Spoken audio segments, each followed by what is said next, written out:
La place du ralliement dans le centre-ville d'Angers s'offre une toilette de printemps. Depuis ce matin, les engins de chantier sont à pied d'œuvre pour réaménager ce site emblématique. Ces travaux sont bien évidemment liés à l'arrivée du tramway. La place va être creusée sur une profondeur d'environ 80 cm. Les arbres présents sur place seront replantés ailleurs. Quant à la verrière, qui avait beaucoup fait parler d'elle au moment de son installation, elle sera démontée en milieu de semaine prochaine. Elle va disparaître, mais elle va être entièrement recyclée. C'est d'abord 8 tonnes de verre, c'est du verre feuilleté, donc ça va partir complètement, mais il sera complètement refondu par Saint-Gobain et recyclé. Et puis 20 tonnes de ferraille, c'est-à-dire à la fois de l'alu et de l'acier, qui vont être complètement recyclés. Le parking de 400 places qui se trouve sous le ralliement va lui aussi être complètement réaménagé. Il va notamment bénéficier de travaux d'étanchéité. À l'automne prochain, c'est donc une toute nouvelle place que le grand public pourra découvrir. Ça va être vraiment une très très belle place avec le sol constellé d'étoiles à l'envers la nuit. Une très belle place, très plate, très piétonne, et puis avec le tramway bien sûr qui passe sur son tiers. En attendant de découvrir cette nouvelle place du ralliement, le grand public va pouvoir satisfaire sa curiosité avec les fouilles archéologiques qui ont également débuté ce lundi rue Saint-Morille. À quelques mètres même de l'endroit ont été découverts à l'automne dernier des sarcophages datant du Haut Moyen-Âge. Le tribunal d'Angers a accueilli aujourd'hui une affaire d'agression dans une école primaire. Sauf que cette fois, c'est un parent d'élève qui a giflé le directeur de l'établissement. Les faits remontent au mois de novembre 2008, à la sortie de l'école d'une petite commune près de Cholet. Un parent mécontent agresse l'enseignant. La raison, ces deux filles ont attrapé plusieurs fois des poux et il souhaite que le directeur prenne une initiative à ce sujet. Le jeune directeur dit avoir du mal à se remettre de cette agression. Il est atteint psychologiquement. Même s'il n'est question que d'une simple gifle, entre guillemets, le fait qu'elle ait été perpétrée dans ces conditions en fait un geste extrêmement dommageable pour la société. Et je crois que la peine sera très lourde pour cette raison.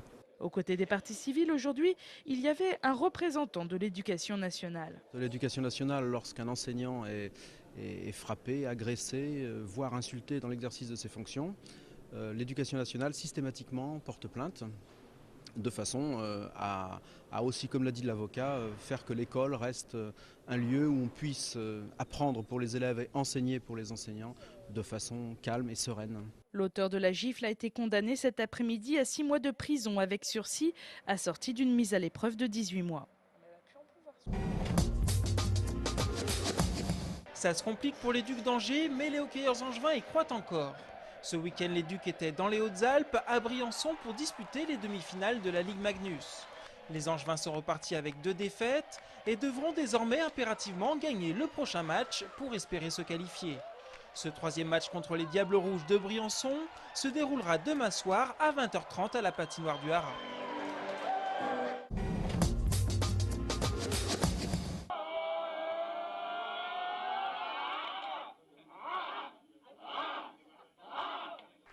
Un an après la victoire de Jean-Claude Antonini aux élections municipales d'Angers, 80 jours en 2 tours. Le documentaire consacré aux coulisses de sa campagne et de celle de son opposant Christophe Béchu est accessible gratuitement sur Internet. Pour regarder le 52 minutes réalisé par 2 journalistes angevins, il suffit désormais de s'inscrire sur le site Explicis, spécialisé dans la vidéo à la demande, et ne reste plus alors qu'à charger.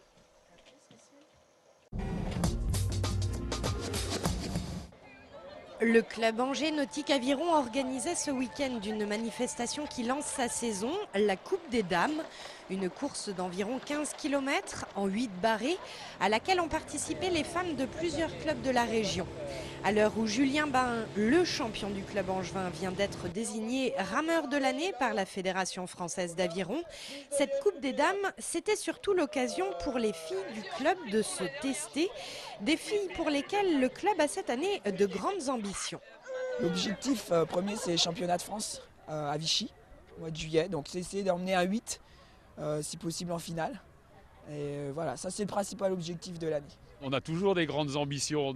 Aujourd'hui, on veut surtout un bateau homogène et puis un bateau, elles se font vraiment plaisir. Après, on verra. Après, c'est toujours du bonus. Samedi après-midi, sur l'eau au milieu des autres bateaux, les Angevines se sont mises en jambes, très motivées par les futures compétitions. C'est très excitant, ça fait peur aussi. On fait tout pour être sélectionné dans le bateau pour pouvoir y participer. Donc on est bien motivés, on est une bonne équipe, on est vraiment soudés. Donc on espère y aller et faire un bon résultat. En attendant juillet et les championnats de France, ces demoiselles d'Angers Nautique Aviron promettent qu'elles vont bientôt faire parler d'elles.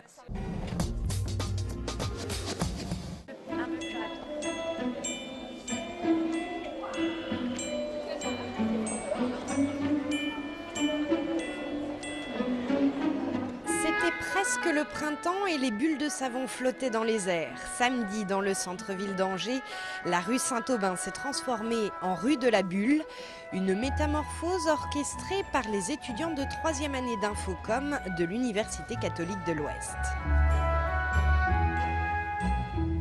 On en a marre du stress ambiant, on entend le mot crise 15 fois par jour. Donc on a voulu créer un événement qui dynamise le centre-ville d'Angers parce que déjà avec le tramway, on a beaucoup moins de gens en ville. Et surtout que les gens puissent entrer dans une rue, oublier tout le stress qu'ils peuvent accumuler la semaine et vraiment entrer dans une bulle de bonheur. Voilà, je crois que c'est le mot de la journée, la bulle de bonheur.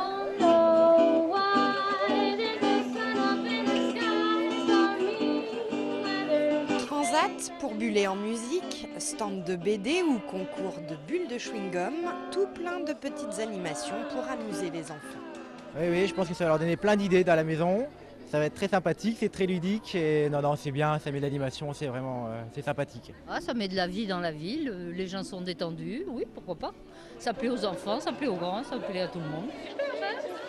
Et ça donnait envie ce week-end de se balader tranquillement au grand air.